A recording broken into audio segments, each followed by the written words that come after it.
De Midi,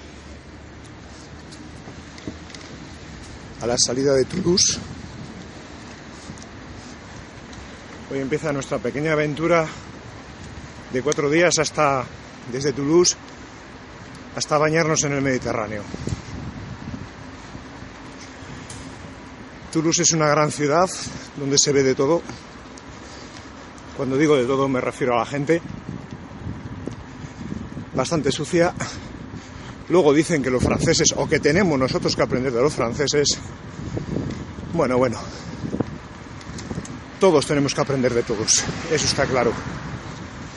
Porque ya me contaréis, estos ya que están aquí a mi lado, o como los queréis llamar, están presentables, vamos, que las Reginas tienen mejor pinta, ¿sí o no? Cántabros. Bueno, pues aquí, como os dais cuenta, en Francia, la gente no lleva casco. Manda cojones. No llevan casco, y eso sí, van a toda zapatilla. Así que he decidido poner la máquina a 25 por hora y demostrarles lo que es un cántabro. Bueno, iré echando durante estos días más vídeos. Saludos.